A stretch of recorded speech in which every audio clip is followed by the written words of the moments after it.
Assalamualaikum warahmatullahi wabarakatuh. Perkenalkan, nama saya Rivalni dengan NIM 18024055063. Ya, saya dari Fakultas Pertanian, Program Studi Agribisnis, Universitas Cokro Aminoto Palopo. Ya, di video kali ini saya akan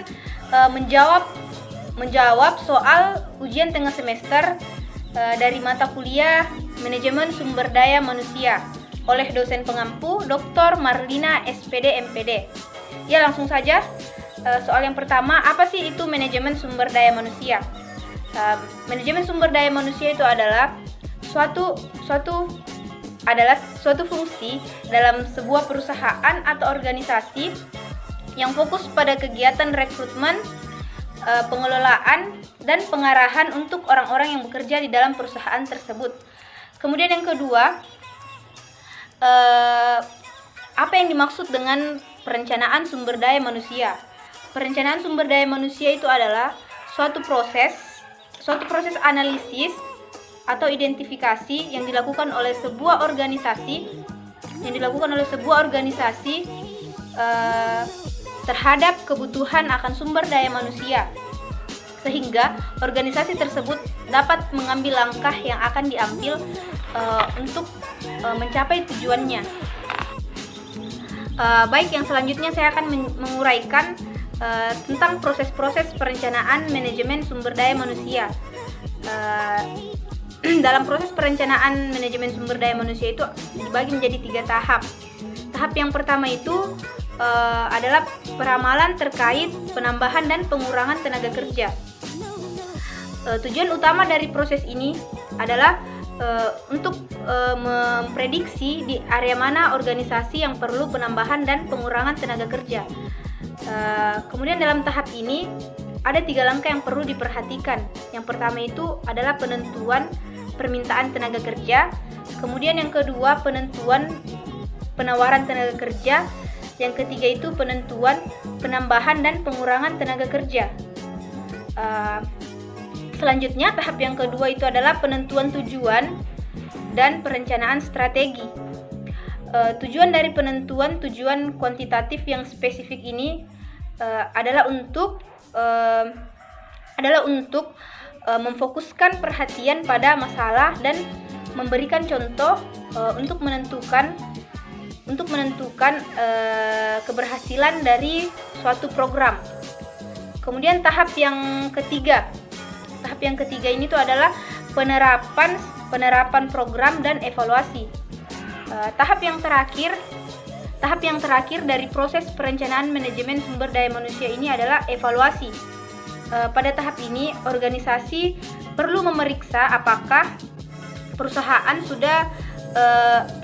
sudah berhasil menghindari kelebihan dan kekurangan tenaga kerja.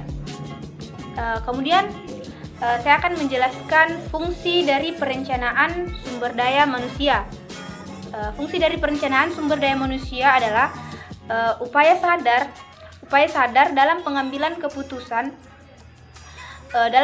keputusan yang sudah diperhitungkan dengan matang hal apa saja yang akan dilakukan di masa yang akan datang untuk mencapai tujuan yang sudah ditentukan. Kemudian tujuan dari perencanaan manajemen sumber daya manusia. Tujuannya itu adalah untuk memastikan kesesuaian antara tenaga kerja dan pekerja, baik dari segi jumlah maupun dari kualitas yang dibutuhkan. Ya, kita masuk pada soal nomor 5. Apa yang dimaksud dengan placement, induksi, dan orientasi? Yang pertama, placement atau penempatan adalah tindak lanjut dari seleksi, yaitu menempatkan calon karyawan yang diterima atau lulus seleksi pada jabatan atau pekerjaan yang membutuhkannya dan mendelegasikan wewenang kepada orang tersebut.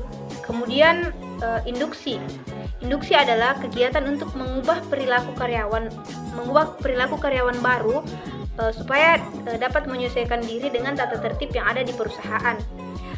Kemudian orientasi adalah perkenalan untuk bisa menentukan sikap berupa arahan dan pandangan pikiran seseorang. Selanjutnya nomor 6, Apa yang dimaksud dari kata karyawan adalah aset berharga? Maksud dari karyawan adalah aset berharga itu adalah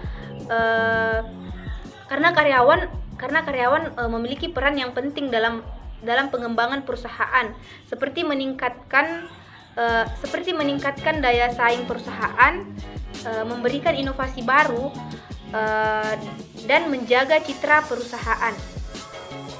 Ya, selanjutnya saya akan menjawab soal nomor 3. Apa yang dimaksud dengan proses rekrutasi? Proses rekrutasi atau rekrutmen adalah proses menarik, screening, dan memilih orang yang memenuhi syarat pekerjaan. Semua perusahaan dalam industri apapun bisa mendapatkan keuntungan dari kontingensi atau mempertahankan perekrut profesional atau proses alidayah untuk agen perekrut. Kemudian nomor 4, apa yang dimaksud dengan proses seleksi dan tahap seleksi? Proses seleksi adalah proses untuk memilih pelamar untuk dijadikan karyawan dan menempatkan mereka di posisi yang dibutuhkan oleh organisasi. Selanjutnya saya akan menjawab pertanyaan nomor 7. Jelaskan ruang lingkup manajemen karir. Secara luas, manajemen karir meliputi seluruh kegiatan yang berkenan dengan pekerjaan pegawai. Kegiatan ini dimulai dari proses penarikan atau rekrutmen pegawai, penempatan pegawai, pengembangan pegawai, dan berakhir pada pemberhentian pegawai. Kemudian soal nomor 8, penilaian prestasi kerja dalam hubungannya dengan promosi dan karir. Semua karyawan tentunya menginginkan jabatan yang lebih tinggi dan lebih baik. Oleh karena itu, pihak perusahaan dapat membantu mewujudkan keinginan karyawan melalui prestasi kerja.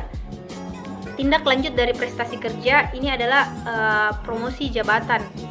Kemudian soal yang terakhir atau soal nomor 9, yaitu metode untuk penilaian kinerja kelemahan dan kelebihan yang digunakan kelebihan dari metode penilaian. Yang pertama, kelebihan dari metode penilaian itu bisa digunakan untuk pengambilan keputusan untuk promosi serta memberikan masukan tentang hasil kerja yang akan datang. Terus kelemahan dari metode penilaian ini adalah hanya dapat memberikan sesuatu yang baik terhadap apa yang dilakukan karyawannya. Tahap-tahap seleksi dibagi menjadi 5 bagian, yaitu data ulang, tes psikologis, tes umum, tes wawancara, dan tes tambahan. Ya, saya akan menjelaskan satu persatu. Yang pertama itu data ulang. Umumnya surat lamaran dibuat oleh calon karyawan sesuai dengan masing-masing personal. Berbeda tentunya. Itulah sebabnya buatlah forum kualifikasi khusus yang sesuai dengan informasi apa yang dibutuhkan perusahaan untuk calon karyawannya. Kemudian yang kedua, tes psikologis. Ada bermacam-macam tes psikologis dengan tujuan yang berbeda-beda. Ada tes untuk mengukur ketahanan kerja atau melihat kemampuan daya pikir calon karyawan.